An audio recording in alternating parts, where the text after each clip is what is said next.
No, I have to check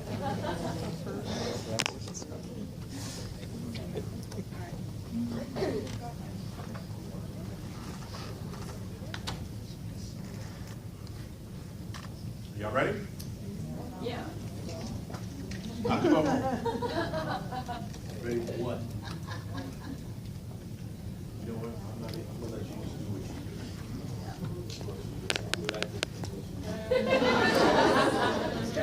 Welcome to William Baker's your toughest question. Thank you. You guys are nice. You applauded before you even heard anything. That's really good. Really good. I'm gonna give you another reason to applaud. You're almost finished. Yeah, I know how it is. 2 days. I know how it is. It's not easy. But don't do what one group did. Want to hear what they did? Yeah. Okay, you're talking, so I'll say I used to be the last speaker. Like tomorrow, your last speaker used to be me, but they changed the schedule. But you notice how most of the speakers, they end with like, welcome to Monty or something like that? Okay, so I'm giving my presentation. And I get to the end of the presentation, and I said, welcome to Monty. At that point, everybody just stood up and walked out. It was like this big herd of people, like, all these people, they just all walked out. Those things they still needed to do this, paperwork and stuff like that. Matter of fact, they had a device like this called a clicker, where they could answer questions. You guys don't have it. So they all went home with the clickers. They all went home with the clickers. And the old clickers, they have red string hanging out. So I saw people walking down the street, you see red string hanging out the pocket. So none of them got paid. Wow.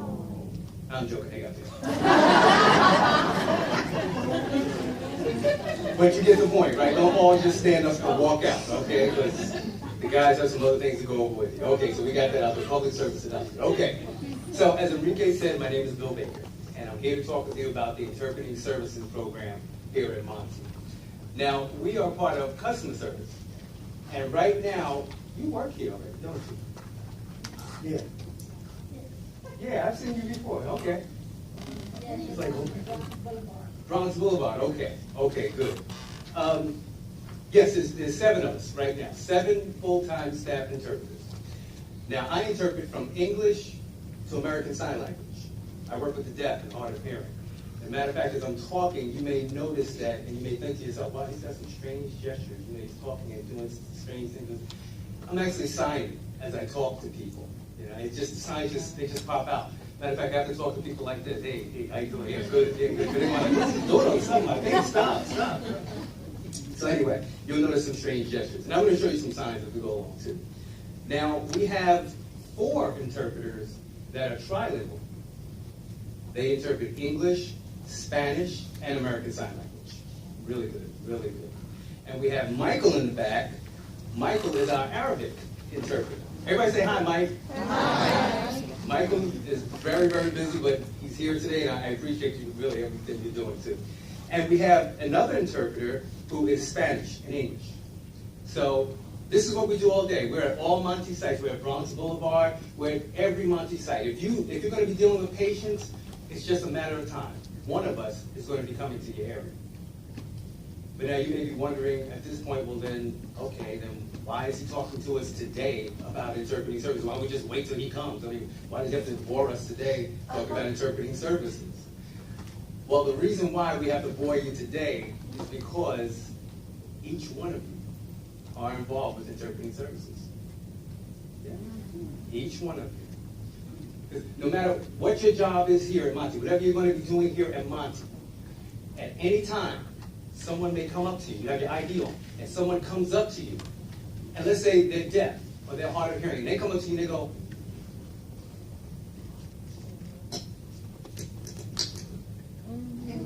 what are you going to do? What'd you say? Okay, good, very good. Help, very good. How are you going to help them? What are you going to do? Call me, yeah, right, okay, all right. Yes, that's true, you are going to call me, but not all the time, okay, not all the time. We're going to get this straight right now. Don't call me all the time, all right? Because we're going to talk to you about what you can do before you call me, okay? All right, or call us. Now, whom do we serve? The deaf, hard of hearing, and deaf blind, limited English proficient, LEP patients. Those are patients that can hear. but they speak a language other than English. Well, how do we help them? We'll talk about that. And also family members and companions. So now, why is it important? Federal, state, joint commission, and Montefiore policies protect persons with disabilities and mandate accommodations. You know that mandate is highlighted? You notice that there?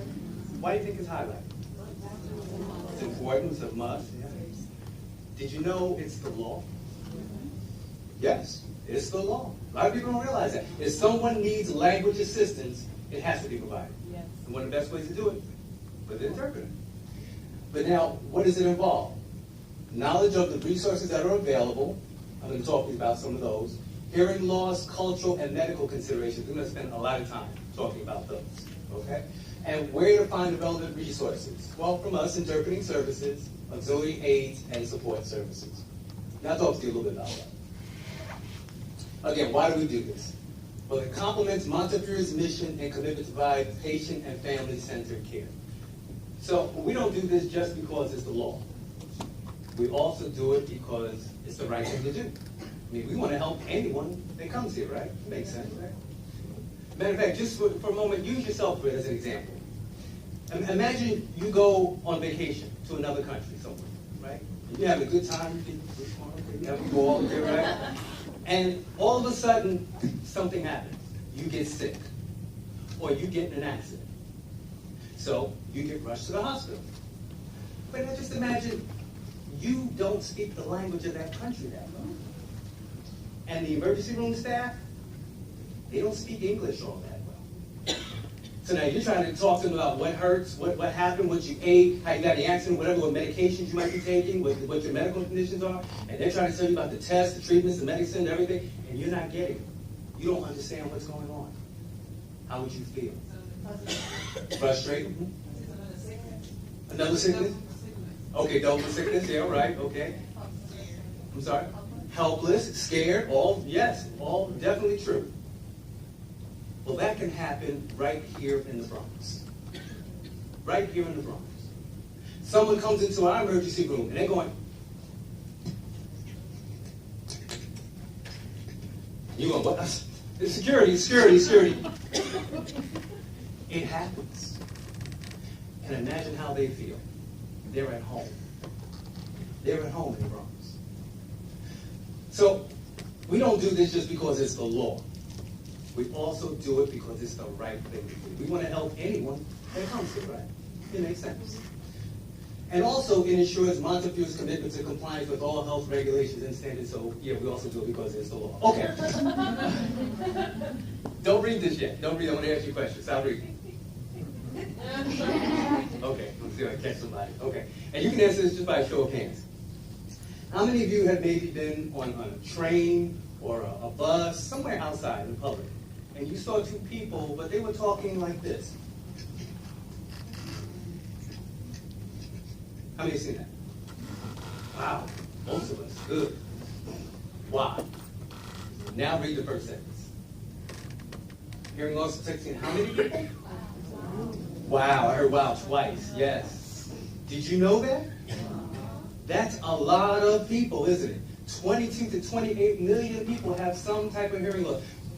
We may not realize this, you may not realize this, but deaf people are all around us. They are everywhere. You may not notice them because they might not be wearing hearing aids, but deaf people are everywhere. So the next time you're driving your car and you blow your horn, you go, hey, what are you, deaf? Yes. Did you know deaf people drive? Yes. Yeah, they drive. Yeah, they make good drivers. They do. I can tell you a quick story. Quick story. I was involved with this one. I was riding with a deaf man in his car, and we were on the highway. This is side of a highway. And he's driving, and I'm sitting in the front seat. And he wants to tell me a story. So he's driving, and I'm like, no, you tell me later. You ain't killing me out there. But they make good drivers, they do. Drive with the elbows. No, drive with the elbows. No. you see that, call the cops, please. No, no. Okay, so, and according to the 2000 census, 47 million Americans speak a language other than English at home. And again, don't we hear so many different languages now besides just English and Spanish? Yeah. So as a result, it is almost inevitable that we will encounter patients, family members, and or companions with some type of hearing loss or have some limited English proficiency. It's important that all staff understand their legal obligations. Why is that highlighted in red? Yeah, that's true. Yeah. But once we had a staff member who didn't do what they were supposed to do, and Monty got fined. So none of us want to be responsible for that, right? No. You notice I said once we had a staff member. No, there might still be, I don't know. But it's important that all staff understand their legal obligations and how to assess patient requirements so that communication needs may be met appropriately. Here are the federal, state, and regulatory standards. I'm not going to go into it, but just notice that civil rights are involved, human rights, Patients' Bill of Rights. So this is important. It's very important. So here's our policy.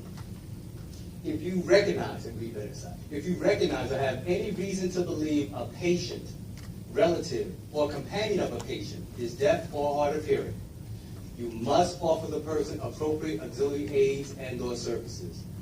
Interpreters are available throughout the medical center and affiliate sites and will be provided free of charge. The offer and response must be documented. You probably heard it before. If it's not documented, what? Good, didn't happen, never happened. Good. If you are the responsible healthcare provider, you must ensure that such aids and or services are utilized and documented in the chart. This offer must likewise be made in response to any overt request for appropriate auxiliary aids, services, and or interpreters. Okay. So let's go into this a little bit deeper now. Deaf, hard of hearing, and deaf blind.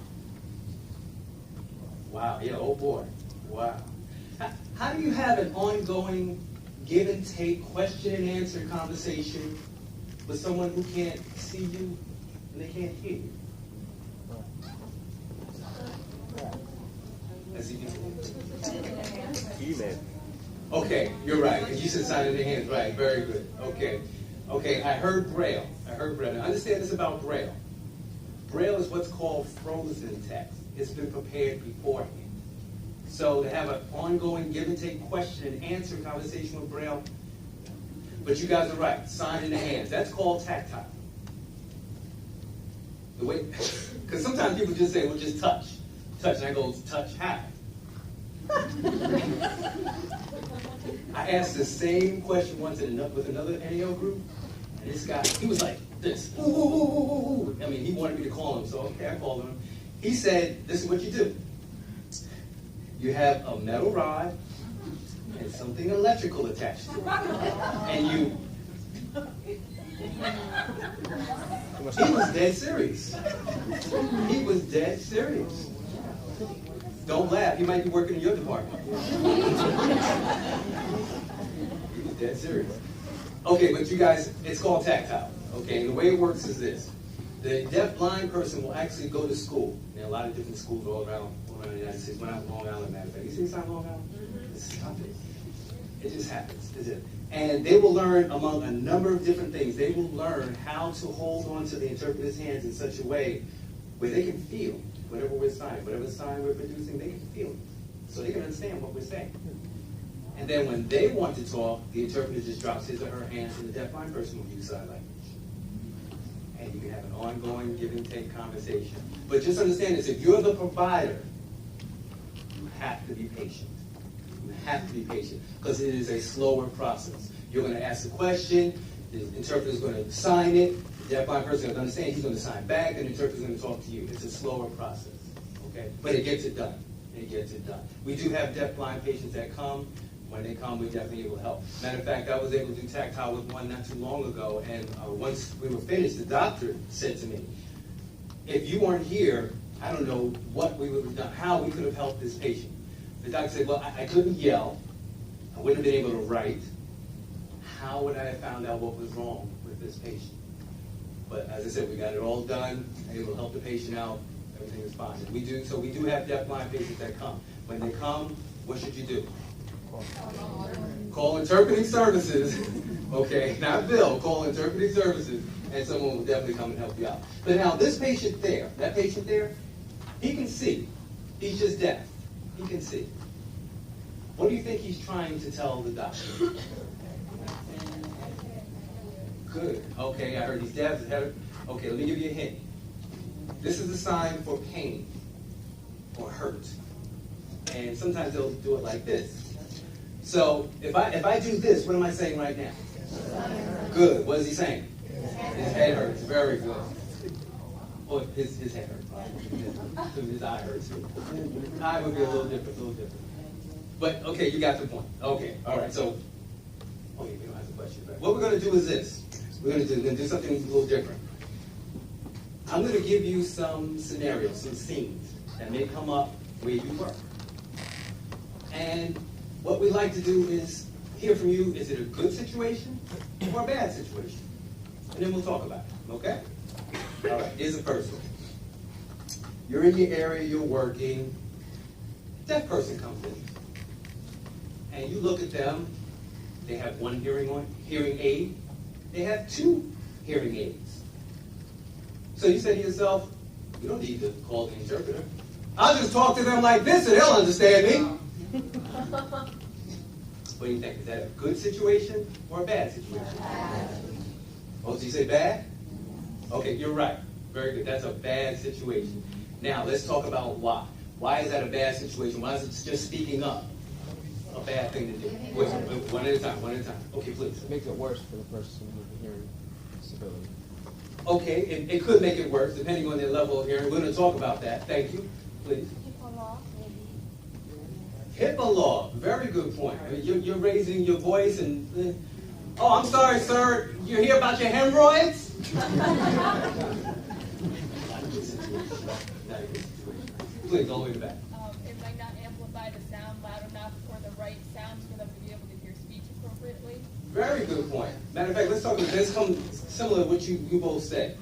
For a person who is profoundly deaf, really profoundly deaf, they may have on one hearing aid, they may have two hearing aids. But normal talking, they're still not going to hear you, even with two hearing aids. So now a lot of times the question comes up, well then, why are they wearing hearing aids? What'd you say? Danger, right, loud pitch sound. An ambulance, the siren, they might hear that with the aid of the two hearing aids. But normal talking, they're still probably not going to hear you.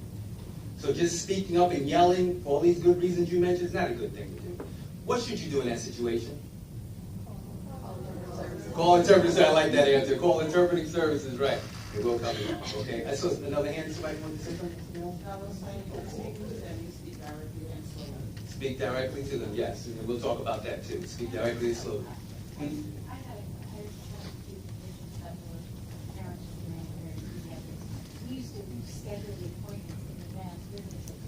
Yes, we'll talk about that too, because that's what definitely should be done. She said you should schedule the interpreter in advance. Okay, here's another scenario. Deaf person comes in your area. So you look at them and you say, we probably won't need an interpreter because they probably can read lips. They probably read lips. So I'll just talk to them like this and they will understand me.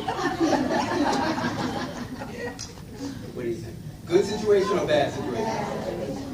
Sure, bad situation. You're saying bad. But don't deaf people read lips? Some faster. Okay, let's talk about this for a moment. Then I'm going to hear your comments. They've done studies on lip reading. And they have found that lip reading is a very inaccurate way to communicate. Very inaccurate. They found that some of the better lip readers, some of the better ones, only get about 25% of what's being said. You worked here too before, didn't you? Yeah, okay. Yeah, 25%. Can you imagine that? 25%? Can you imagine yourself for a moment? Can you imagine you're with the doctor and the doctor's telling you the treatments and medication and you're only getting about 25% of what he or she is saying? Is that a good situation? Definitely not. Definitely not. So now let's talk about why. What do you think are some problems that can come up with trying to read someone's lips? Good time. Misunderstanding what they're saying. Very true. Why? Please.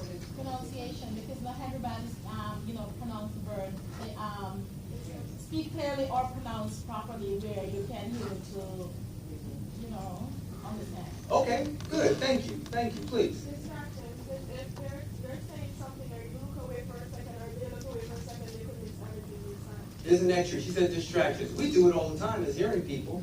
Imagine you come to the doctor, right? I mean, use you, because you brought up that's such a good point.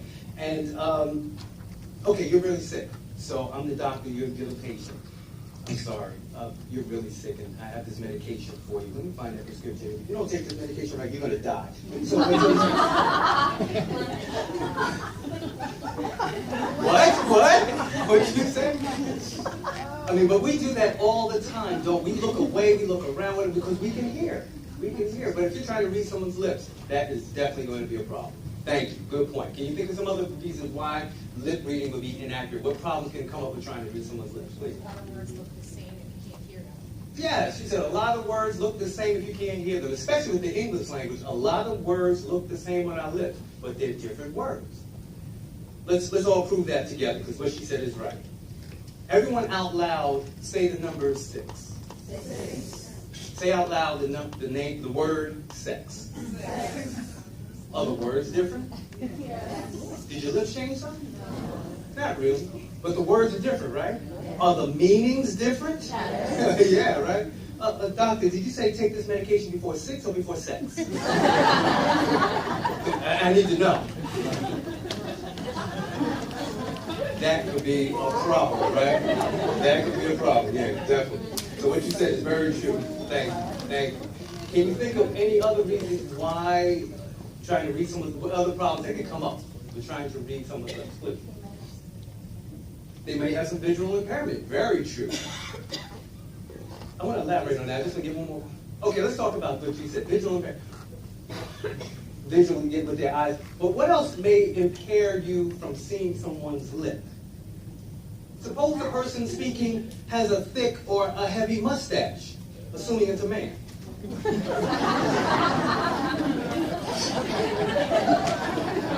Wow, that's bad, right? That's bad. I'm sorry. My Mama Ray was like that, by the way, too. Okay, we're not going to talk about that. But the point is, if the person has a thick or a heavy mustache, you can't see their top lip. So you may not be able to understand what they're saying if you're trying to read their lips, right? That makes sense. I'll tell you a story. It didn't happen here, but it happened in another hospital out in Long Island. I used to live and work in Long Island. And there was a deaf woman, and she was arrested. And she was brought into the emergency room. She was brought into the psychiatric area of the emergency room, so you can kind of get an idea of what was happening. So now the psychiatrist comes over, and he's going to do his intake, his evaluation, whatever you want to call it. But he doesn't have an interpreter. He wants her to read his lips. Okay, so she's laying there. He comes over, and he says to her, "What day is it?" She looks up at him. "What year is it?" "Who's the president?" So he gave her a diagnosis. The next day, they called a sign language interpreter. So now he goes back, but this time he goes with the interpreter. And now he asks again through the interpreter, "What day is it?" She says, "Tuesday." "What year is it? 2000? Who's the president? Clinton?" What happened? Why couldn't she answer the questions on the first day?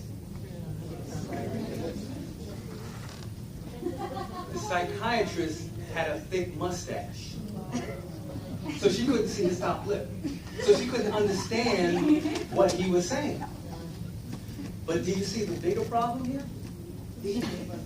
What? What'd you say? Yes, he misdiagnosed her. He gave her a psychiatric misdiagnosis. Can you see how they could have ruined that woman's life? For the rest of her life, she could have been fighting that. Oh, you're schizophrenic, you're bipolar, whatever. She could have been fighting that for the rest of her life. So we don't want that to happen here, right? But something like that has happened here. You want to hear about it? Yeah. All right, you're talking to me. I'll tell you. All right, I'll tell you. Well, I was involved with this one. I was interpreting for a deaf woman in the doctor's office, and the doctor says to her, well, ma'am, you have to go for a colonoscopy. Everyone know what that is? Right? Right? You know? And you know what you have to do before the test? You have to drink that drink, and you go into the bathroom all night and get nice and clean inside? Okay. All right, so we didn't know, now we all know. Okay. But the doctor says to her, he doesn't explain any of this to her. He just says to her, well, step out of my office, have a seat, and I'll have my nurse come and explain everything to you. Okay, fine. So we come out of the office, she sits down over there. I turned my back. And I'm talking, I'm letting my mouth, I'm at the front desk. I turn back, I look, she's gone. So I'm going, oh man, where did this woman go? So she's got to get this information. So I started looking for her, that's a sign for her. I started looking for her. Finally, I see her coming out of a back room with the nurse. So I going up to them, hey, what's going on? The nurse goes, oh, we're finished. I explained everything to her. She read my lips. So I signed to her, did you understand him? There was a male nurse. I said, did you understand him? She said, no. Uh-oh was right. Uh-oh was right. This is why. Her colonoscopy was going to be scheduled for like 3 weeks in the future. She thought he said she had to start drinking the stuff today.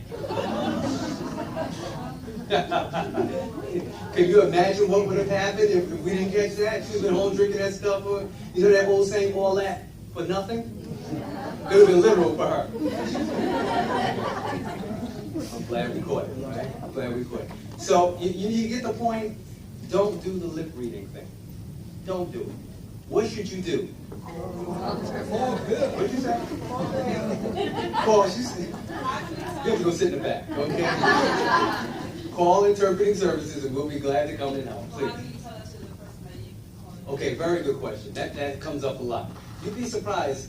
Very simple things deaf people will understand.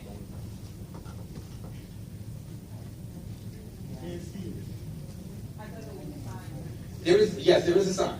And you're right. Okay, let me back up. We do have signs, and most of our deaf that come, they know an interpreter is going to be provided because we've been doing this for years.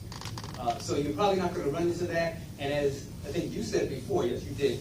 Most of our appointments are outpatient appointments, so they're scheduled in advance. So let's say Mrs. Johnson, who's deaf, is coming in 2 weeks from now to see the doctor. You're going to call us today and make an appointment and say, December 15th at 10 o'clock, Mrs. Johnson is coming in, she needs an interpreter.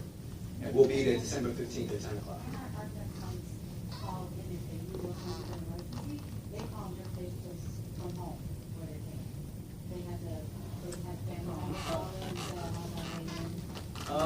They wouldn't call us, but they would call and say they're on their way. And we're going to talk. Okay, right. They'll call the ER, right? Exactly. And then we'll come in. And then we'll talk about the devices we use in the emergency room and in other departments in those situations too. Okay? But in your original question, if all that failed and you had to communicate, which is very simple. They don't see. They don't see. No, they're deaf. They're deaf. They can see. They can see. No, the deaf blind, no. And deaf blind people, when they come in, they usually come in with someone that assist them, usually like a family member or something like that. Let's talk about that. I'm glad you. I was going to use that scenario. Well, let's use that. Deaf person comes into your area. Yeah, I've got time. Deaf person comes into your area, and you say, I'm not going to call the interpreter. You have to wait for them to come. I'll just write to them. They'll write back to me. We'll get it done. Good situation or bad situation? Okay, it depends. Just for the sake of time, for the sake of time, it does depend. Okay, I see you want to say something. Go on. Yeah, I was just like she said, like when the deaf person when they come in, like to let them know that they need an interpreter. Good sign. Yeah. Yeah. I guess you could just write it down for them, just to let them know that it's You can. But let's just talk. Please go on. What if the person is Ed Reed? Okay, now that's what we're going to talk about. Thank you. Let's talk about that. Let's start it this way. For a person born deaf, especially if they have deaf parents, what's their first language? Sign language. So English is their what? And depending on where they're from, maybe even their third. So now you tell me if this is a good situation. Now this is not a blanket statement for all deaf people, but you're going to write to them in their second or third language about medical things. And they're going to write back to you in their second, third language, and hopefully you'll understand it. That sounds like a good situation? Now that's not, again, it's not a blanket statement because many deaf people read English and write English very well. Many of them do. Many of them are college educated. Okay, have careers, homes, jobs. They're doing everything we do. Okay, but many do not. Many do not. We had a deaf woman here once. I remember she was an inpatient. And she had been, matter of fact, she had been inpatient for 2 days before they called us. Why? Don't know. Another story. But when they finally called us, I go up to the room. When I walked into her room, she had all these papers by her bedside with writing on the papers. So as soon as I walked in, she picked up one of the pieces of paper and she signs to me, "What does this say? What does this say?" The doctors and nurses had been writing to her for 2 days and she didn't understand. Wow. She didn't understand. We had another deaf man here once, and when the interpreter arrived, he signed to her. They operated on me, and I don't know why. We cut someone open. Okay, yes. Now here's a good question: the consent. And he had to have signed the consent, right? But you know how it probably happened? Let me show you.